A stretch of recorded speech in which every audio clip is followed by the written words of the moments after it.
Boa noite, sejam bem-vindos à presente edição, espaço informativo do Telenotícias. Vamos às notas que marcam a atualidade no país e no mundo.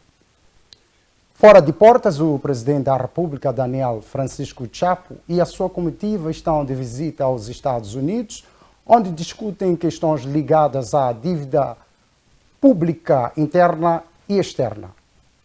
De visita de trabalho aos Estados Unidos da América, o governo de Moçambique, segundo o presidente da República, está a levar a cabo reformas que abrangem a dívida, melhoramento da coleta de receitas para o Estado, base fiscal e a sua expansão, sem deixar de lado a questão da boa governação associada à transparência e combate à corrupção.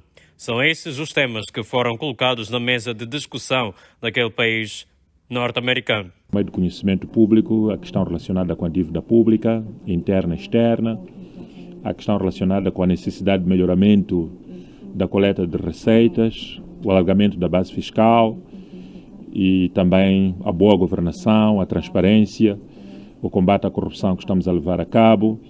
Portanto, uma série de reformas que o governo da República de Moçambique está a levar a cabo e que estamos a ter o privilégio de liderar essas reformas. O estadista moçambicano ambiciona ainda, junto do seu governo, tornar diversificada a economia a partir da redução da dependência da receita dos recursos naturais.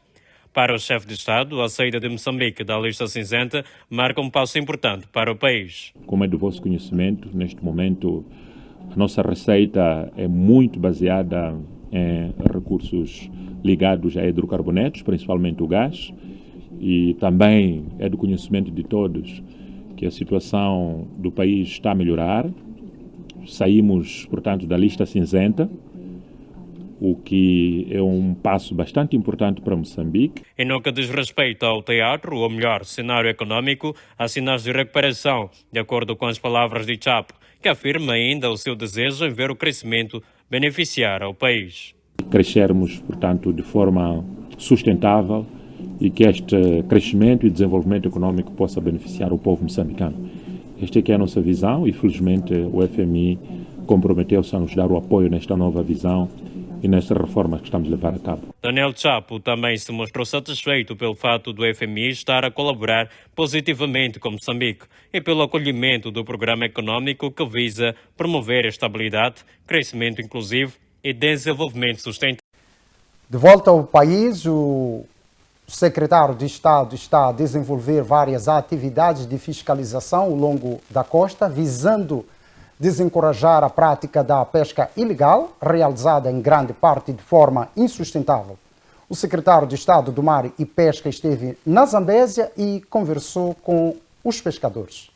Na sua recente visita de trabalho à província da Zambésia, o secretário de Estado, Mar e Pescas, Momad Juízo, escalou de forma sucessiva 2 distritos costeiros da província para dar seguimento das ações de sensibilização aos pescadores para a observância dos procedimentos para a execução da atividade, tendo iniciado uma interação com os pescadores da Praia de Zalala. Aqui deixou ficar a fundamentação da implementação do período de veda que se avizinha e dos prejuízos que a pesca ilegal traz para o país. 60 a 70 milhões de dólares ano por prática da pesca ilegal, e é com base nisso que nós nos concentramos portanto, a agir de forma que a nossa fiscalização tenha a robustez necessária. E estamos a trabalhar nesse sentido, por razões óbvias, não vou aqui revelar os investimentos que estamos a fazer, mas estamos cientes que é preciso continuar a trabalhar para criar mais robustez, portanto, no processo de fiscalização. E uma das abordagens, nós assinamos na semana passada o acordo de acolhimento do Centro da MCS.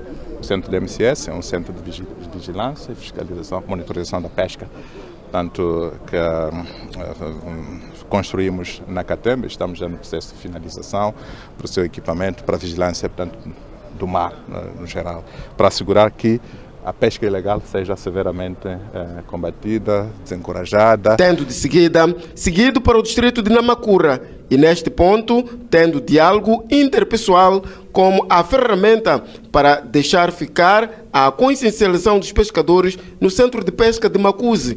Nesta interação, o diálogo estava centrado para a observância rigorosa dos períodos de defeso, na qual se espera uma colaboração por parte dos pescadores. Porque o benefício é para nós. Quando acabar o recurso ali, quem vai ficar prejudicado somos nós. E aquilo é nosso, não vai fugir dali. Estamos juntos. Só precisamos de usar de forma responsável para nós conseguirmos aproveitar alguma coisa, os nossos filhos conseguirem aproveitar alguma coisa, os nossos netos também poderem se beneficiar dos nossos recursos ali do mar. Estamos juntos. Na cidade de Climane, os pescadores afetos ao centro de pesca do bairro Isídua foram os que de forma tradicional receberam métodos e ensinamentos sobre que tipo de material pode ser usado para a pesca, mesmo que seja no período de veda. O secretário de Estado, Momad Juízo, interagiu na língua local e fazendo perceber do mar saem os recursos, mas há toda uma necessidade de continuar a preservar a pesca para as próximas gerações. Sumaneji anaili gamalelaga elwe dia 15 nezuguya okule munado ewo na mshikiteranga esile dadibu nugafanya wene wale miodu adela na balaga kai mwenemo noiwa elweji veda enroma sumaneji anaili gamela mweru bwa dezembro ate malelo mweri wa marsu ya keje nzao noiwa odurna redingodlo le apale elwoli 6 polegada oli 7 oli 2,5 13 agakalao yene podudo awene wale noiwa peno. No final da sua visita de trabalho à província da Zambésia, no âmbito das ações de sensibilização que decorrem no país, e estamos a fazer esse trabalho que é para consciencializar os operadores da pesca, para que tenham em mente que é preciso observar a veda e o defeso para proteger, portanto, os reprodutores e assegurar que a reprodução seja feita de forma confortável, mas também, pós-reprodução, é preciso proteger os juvenis. Na Operação Banco de Sofala, na qual se pretende consciencializar os pescadores para que usem os recursos marinhos de forma sustentável e responsável. Enquanto isso, foram detidos 3 indivíduos em Tete indiciados no crime de migração ilegal. Segundo as autoridades, nacionais e estrangeiros estão envolvidos neste tipo legal de crime.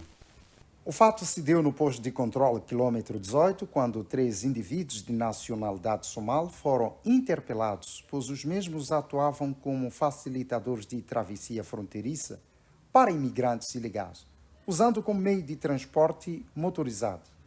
Segundo autoridades, nacionais e estrangeiros estão envolvidos na prática deste tipo legal de crime. A princípio foram identificados como sendo um nacional, um cidadão de nacionalidade congolesa e outro de nacionalidade etíope, que são indivíduos que estariam a facilitar e também a garantir o auxílio de migração legal, neste caso de outros cidadãos que se presumem ser de nacionalidade somália. De acordo com Henriques Doce, porta-voz da migração em Tete, os facilitadores serão responsáveis pela logística e repatriamento dos imigrantes ilegais para os seus países de origem. Findo este trabalho, eles e os seus facilitadores serão entregues à Direção Provincial de Migração de Tete para os facilitadores assumirem com a responsabilidade de todas as despesas de repatriamento destes cidadãos. Em acréscimo, Henriques Doce afirmou que um dos facilitadores, por sinal de nacionalidade etíope, entrou em Moçambique através de um pedido de asilo de estadia ao Ministério do Interior. O Ministério do Interior aprovou a sua estadia, portanto, na República de Moçambique. Tem este cartão que é válido, que foi emitido, portanto, em 2024 e expira em 2027. Um cidadão com cartão de refugiado desta natureza a se envolver nestes atos de imigração clandestina implica que ele já não oferece segurança para continuar a viver no nosso país. Os serviços migratórios naquela parcela do país são desafiados a redobrar esforços, pois tem sido a porta de entrada de vários imigrantes ilegais com destino à África do Sul. Em outro contexto, um verdadeiro braço de ferro entre paroquianos e o Conselho Municipal da cidade de Maputo marca a atualidade no bairro Missão Roque, em Benfica. Os crentes da paróquia São Francisco Xavier exigem esclarecimentos do município após descobrirem que um terreno sobre sua gestão foi atribuído a um cidadão chinês. A situação foi descoberta quando as máquinas começaram a roncar no local, que, segundo a igreja, o espaço é da sua pertença desde 1938. Um dos crentes exige explicações claras por parte do vereador e do Conselho Municipal para entenderem que tipo de negócio foi feito e com que base legal as obras foram autorizadas. Na segunda-feira deparamos com essa situação, vimos aqui as máquinas a começar a operar aqui e caminhões de areia a adentrar esse espaço, sem o consentimento da paróquia, sem a escutação também da população que está lá do outro lado, que de facto depende dessa vala, porque quando fecham essa vala, quando chove, todas as águas de lá em cima vêm de facto nessa vala aqui.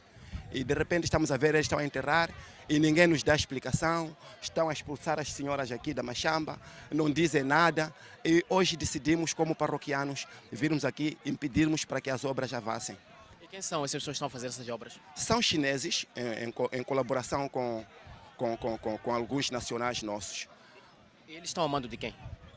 Não sabemos, porque eles também nos exibem um doate e acabamos de ver que o doate que eles têm tem o mesmo número com o doate da paróquia, só que o doate deles só puseram /1 no doate deles, mas é o mesmo doate. É questões de aquilo que os jovens dizem, questão de nhonga.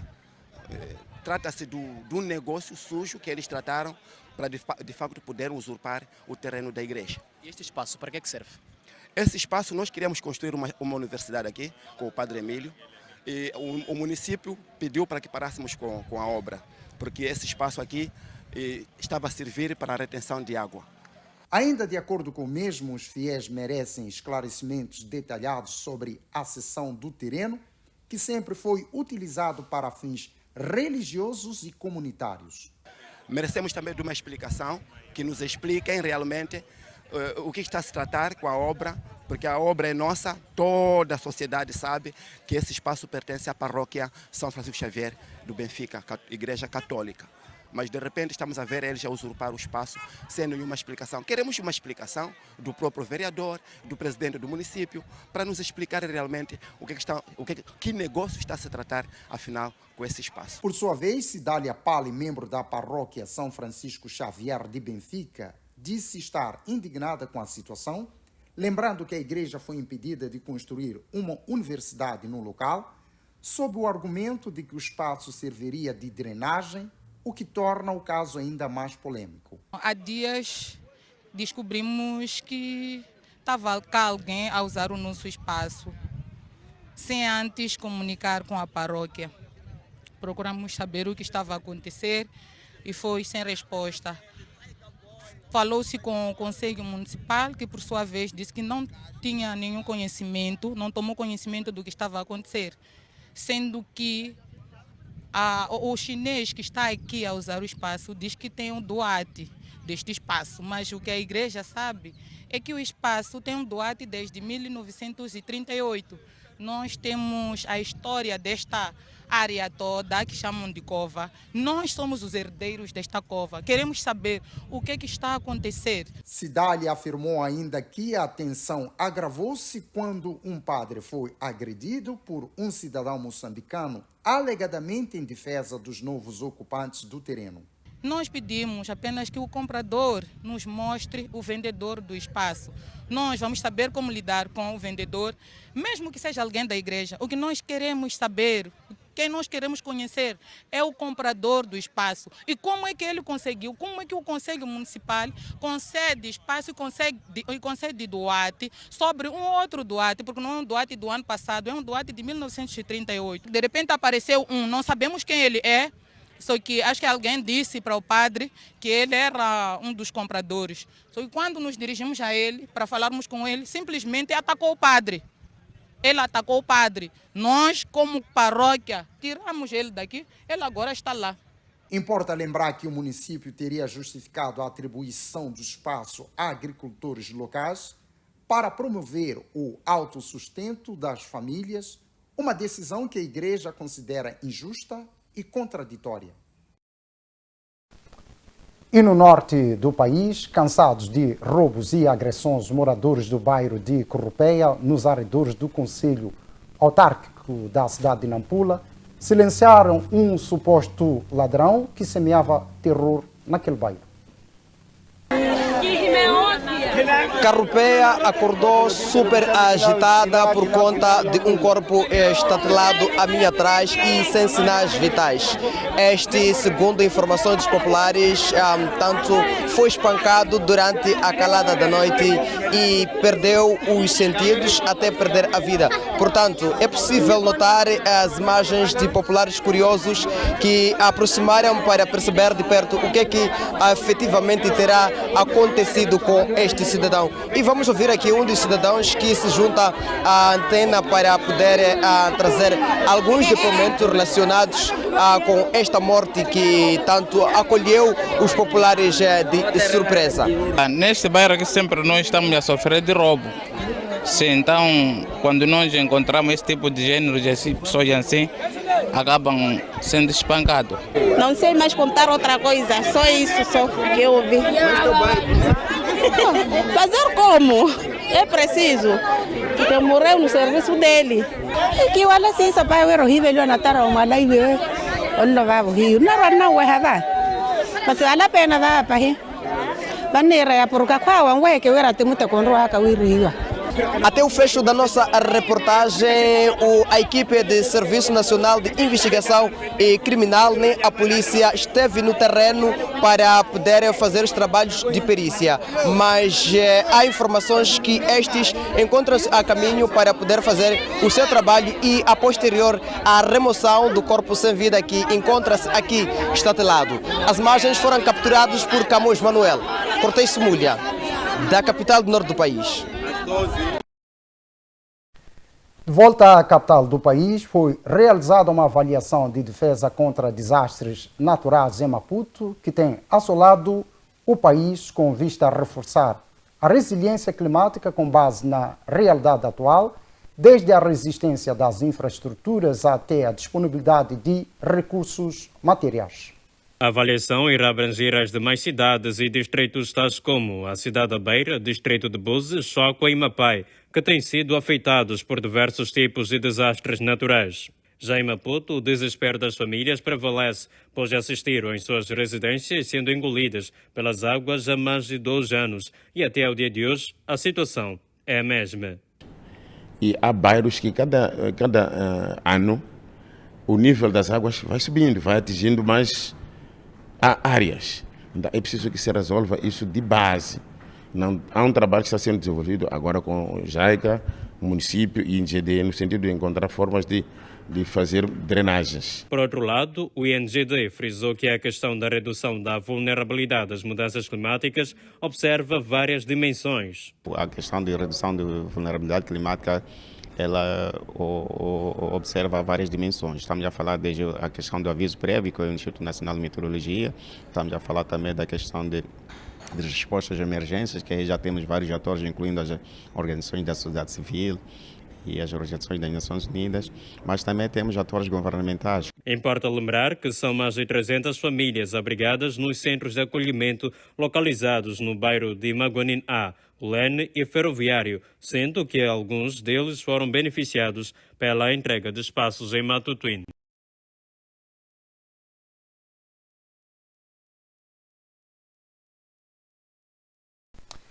E na província de Gaza, os moradores da comunidade de Inhabanga, no distrito de Limpopo, celebram a inauguração de uma nova casa-espera para mulheres grávidas.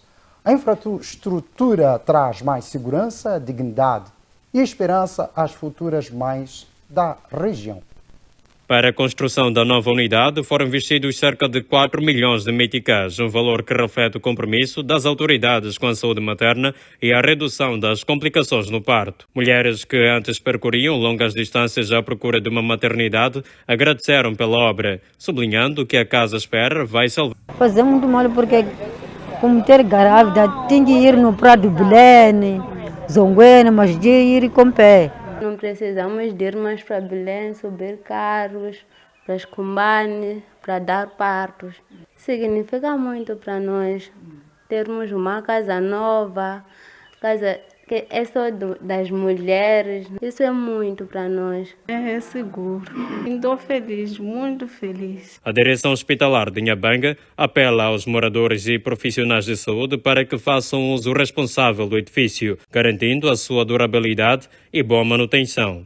Enquanto estiver cá, tem que cuidar com muita responsabilidade, tem que ser pessoas muito aciadas para que se possa manter este edifício por muitos longos anos. Naturalmente, deixamos o mesmo apelo para os nossos técnicos de saúde, as nossas enfermeiras, os agentes de serviço, para que cuidem com muito carinho, não só cuidar do edifício com carinho, mas cuidar, sobretudo, as utentes deste edifício, para que também torne-se a referência. Realça-se que a nova maternidade conta com 6 camas e vai beneficiar também as comunidades circunvizinhas, contribuindo para um maior acesso a partos seguros e humanizados na província de Gaza. E no que diz respeito à formação profissional, o IFPELAC, localizado no bairro de Macazine, tem como objetivo desenvolver as habilidades do indivíduo. Entre os cursos de curta duração destacam-se corte e costura, informática, estética e culinária. A capacitação em gestão dos pequenos negócios contribui significativamente para o desenvolvimento da sociedade e impacta diretamente no autoemprego. Segundo a representante do IFPELAC, condições foram criadas para garantir que as aulas sejam adequadas a todos, desde o ambiente assim como aos professores. Os cursos já têm uma metodologia inclusiva, em que os formadores foram capacitados para atender esse grupo-alvo. Foram capacitados desde a comunicação, que estamos a falar de línguas de sinais, e na adaptação dos próprios métodos de ensino.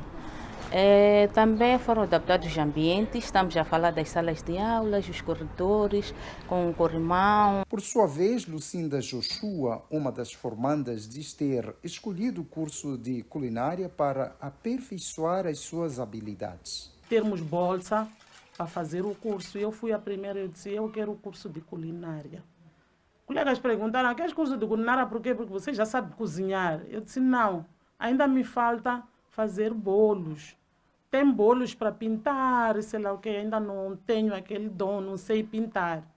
Em acréscimo, Lucinda afirma que se sente preparada para engrenar no mundo dos negócios e busca pelos recursos para avançar. Comprar um carro para eu poder fazer as refeições, fazer os salgados, fazer os bolos, ter uma esquina ou num sítio apropriado para eu poder vender. O conflito homem-animal mereceu a atenção na segunda sessão ordinária realizada na província de Niassa, cidade de Lixinga, onde se registraram 20 mortes resultantes de ataques de animais selvagens. Resultados apresentados são claros e houve um aumento significativo em mais de 40%. E estes dados são reportados em diferentes distritos daquela parcela do país. Segundo autoridades locais, os casos revelam preocupação e exigem uma intervenção urgente. Tendo um crescimento na ordem de 58,8% dos casos reportados e registrados. Resultaram na morte de 20 pessoas, 16 ferimentos e destruição parcial de 25,49 hectares de culturas diversas.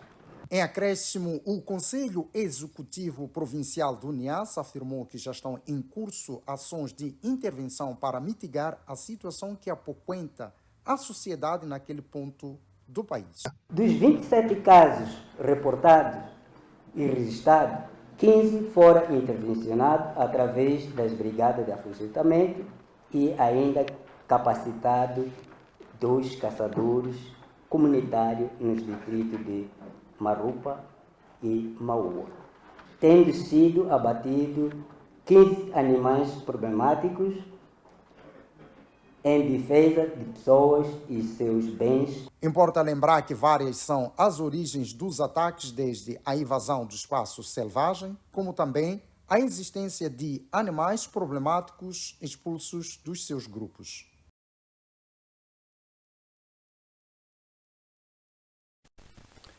É o fim da presente edição e, para si que nos acompanhou, gratos pela atenção dispensada. Boa noite, fique com Deus.